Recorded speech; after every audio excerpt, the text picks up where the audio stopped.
My name is Emma Johnson. I'm 34 years old, sitting in my small apartment in Chicago, staring at the rain outside.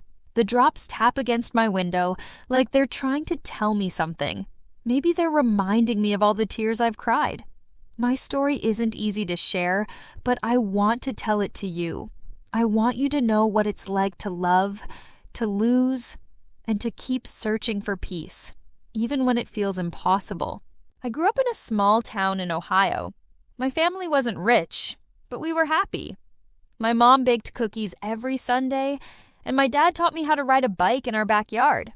I was a dreamer, always reading books about love and adventure. I believed in fairy tales. I thought life would be like the stories, full of magic, with a happy ending waiting for me. When I was 18, I met Ethan.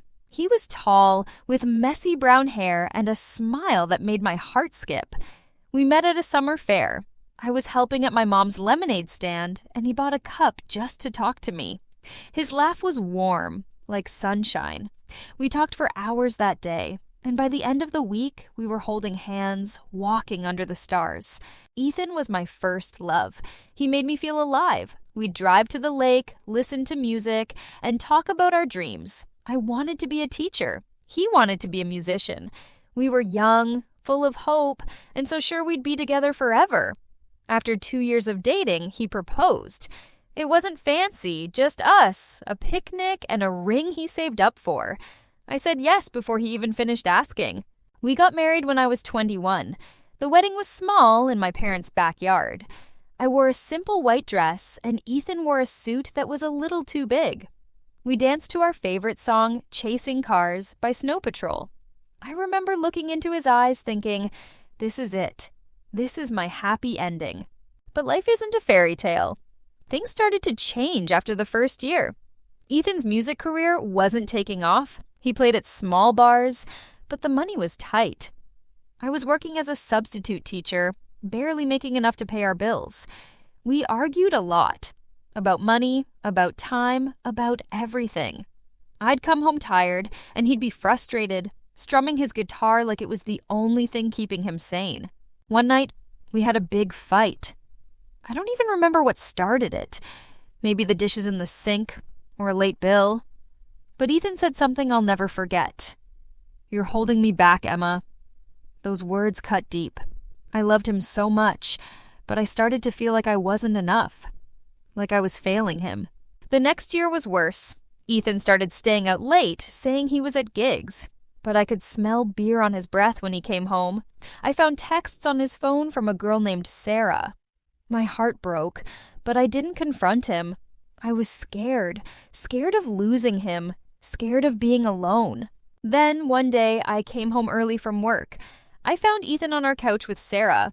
My world stopped. I screamed, cried through things. Ethan didn't even fight back. He just looked at me, said, "I'm sorry," and left. He packed a bag and walked out. I was 24, divorced, and alone. The pain was unbearable. I felt like I'd lost everything. My love, my dreams, my trust. I moved to Chicago to start over, hoping a new city would heal me. But the hurt followed me. I'd lie awake at night, wondering what I did wrong. Why wasn't I enough? Why couldn't I make him stay? I want you to know this feeling, because maybe you felt it too. That ache in your chest when someone you love breaks your heart. It's like a storm inside you, tearing everything apart. But I also want you to know that I didn't give up. I kept going, even when it hurt. And that's where my story continues. Chicago was supposed to be my fresh start. I got a job as a kindergarten teacher, rented a tiny apartment, and tried to rebuild my life. But I was lonely. My friends from Ohio stopped calling, and I didn't know anyone in the city. I'd go to work, smile for the kids, then come home and cry. I missed Ethan, even after everything he did. One day, I was at a coffee shop grading papers. A guy named Liam sat down across from me.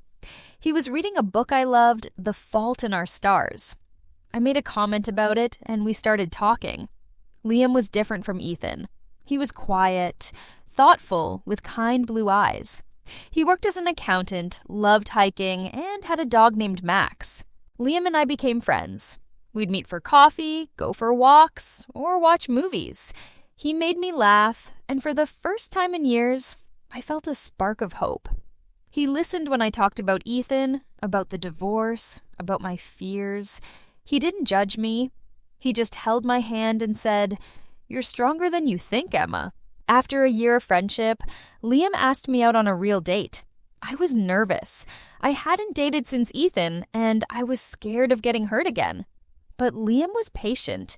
He took me to a little Italian restaurant, and we talked until the place closed.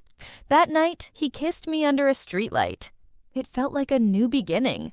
We dated for 2 years. Liam was everything Ethan wasn't: steady, reliable, kind.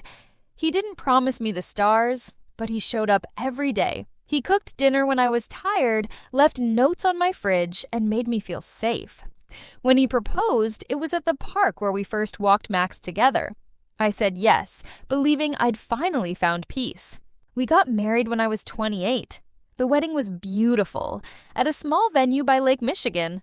I wore a dress with lace sleeves, and Liam cried when he saw me. We danced to Perfect by Ed Sheeran, and I thought, this is it. This is my second chance. But marriage is hard. Liam was kind, but he was also quiet. Too quiet sometimes. I did talk about my dreams, maybe traveling or starting a family, and he'd nod but not say much. I started to feel like I was talking to a wall. I loved him, but I missed the passion I had with Ethan. I missed feeling like I was someone's everything. Then something happened that changed everything. I got pregnant. I was overjoyed, dreaming of a little boy or girl with Liam's blue eyes. But Liam didn't seem happy. He said he wasn't ready, that we couldn't afford a baby yet. I was shocked. I thought he wanted this too. We argued more and more, and I felt him pulling away. When I was 6 months pregnant, I had a miscarriage. I lost my baby girl, who we'd named Lily. The pain was unlike anything I'd ever felt. I cried for weeks, locked in my room. Liam tried to comfort me, but he didn't know how. He'd go to work, come home, and sit in silence. I needed him to hold me, to cry with me, but he couldn't. I felt so alone. One night, I found a letter Liam wrote but never sent. It said he felt trapped, that he loved me but didn't know how to fix us. He wrote that he was scared of failing me, like Ethan did. I confronted him, and we talked for hours. We both cried, admitted our mistakes, and decided to try therapy. But it was too late. The distance between us grew, and a year later, we divorced. I was 31, divorced again, and broken. I felt like a failure. 2 marriages, 2 heartbreaks. I asked myself, what's wrong with me? Why can't I find peace? After my second divorce, I fell into a dark place. I stopped teaching for a while, took a leave from work, and stayed in my apartment. I didn't want to see anyone. My mom called, but I'd let it go to voicemail. My friends tried to visit, but I'd make excuses. I felt like I was drowning in sadness. I started questioning everything. Was I unlovable? Did I choose the wrong men? Or was I the problem? I'd look in the mirror and hate what I saw. I wasn't the happy girl from Ohio anymore. I was tired, with dark circles under my eyes and a heart full of pain. One day, I found an old journal from when I was with Ethan. I read about our first date, our dreams, our fights. I cried, but it also made me think. I wasn't just a victim. I made mistakes too. I ignored Ethan's struggles, thinking love would fix everything. With Liam, I pushed him to be someone he wasn't. I wanted passion, but he needed calm. I started to see that love isn't just about feelings. It's about understanding, compromise, and work. I decided to get help. I found a therapist named Dr. Patel. She was kind but tough. She made me face my pain, my fears, my regrets. In one session, she asked, "Emma, what do you want? Not from a man, but from yourself." I didn't know the answer. I'd spent so long chasing love, I forgot who I was. Therapy was hard. I had to dig into my past, my childhood, my marriages. I realized I grew up thinking love was supposed to save me. My parents were happy, so I thought marriage was the answer to everything. But Dr. Patel taught me that peace comes from within, not from someone else. I started small steps to heal. I went back to teaching because the kids' smiles gave me hope. I joined a book club, made new friends, and started painting again. A hobby I loved as a kid. I wasn't okay yet, but I was trying. Then a twist came. Ethan reached out. He sent me an email saying he was in Chicago for a music gig. He wanted to meet, to apologize. I was torn. Part of me hated him, but part of me was curious. What did he want? Had he changed? We met at a cafe. He looked older, with lines on his face, but his smile was the same. He told me he'd been sober for 2 years, that he'd hit rock bottom after our divorce. He apologized for cheating, for hurting me. He said he'd never stopped loving me, but he knew he wasn't good for me back then. I didn't know what to feel. I was angry, sad, and confused, but I also felt closure. Seeing Ethan, hearing his story made me realize he wasn't my villain. He was just a person, flawed like me. I forgave him, not for him, but for me. I needed to let go. Forgiving Ethan was a turning point. It didn't fix everything, but it lifted a weight off my heart. I started to focus on myself. I took up yoga, went on solo trips, and wrote in my journal every day. I was learning to love myself, something I'd never done before. One day, at a yoga class, I met Ava. She was a single mom, funny, and full of life. We became close friends. She'd been through her own struggles, a bad marriage, raising her son alone. She taught me that strength isn't about never falling. It's about getting back up. Ava invited me to volunteer at a women's shelter. I was nervous, but I said yes. Helping those women, some escaping abuse, others starting over, changed me. I saw my pain in their eyes, but I also saw their courage. It made me feel less alone. At the shelter, I met Noah. He was a volunteer, a carpenter with a gentle voice and a warm laugh. We started talking, and I felt something I hadn't in years, hope. But I was scared. 2 failed marriages made me doubt myself. Could I trust again? Could I love again? Noah was patient. We'd talk for hours about life, loss, and dreams. He'd lost his wife to cancer 5 years ago, so he understood pain. He didn't push me to date him. He just showed up, brought me coffee, and listened. Slowly, I started to open up. One night, Noah invited me to a community art fair. We walked through the stalls, laughing and sharing stories. Under the fairy lights, he took my hand. I didn't pull away. It felt right, but it also scared me. What if I got hurt again? I told Noah about my fears, my marriages, my pain. He listened, then said, "Emma, I can't promise we'll be perfect, but I promise to try every day." His words hit me hard. For the first time, I realized love isn't about perfection. It's about effort. We started dating, but I kept my guard up. I wasn't ready to jump into marriage again. Noah respected that. We took things slow, built a friendship first. He showed me that love could be steady, not just passionate. He was there when I had bad days. When I doubted myself, he didn't try to fix me. He just loved me as I was. It's been 2 years since I met Noah. We're still together, but we're not married.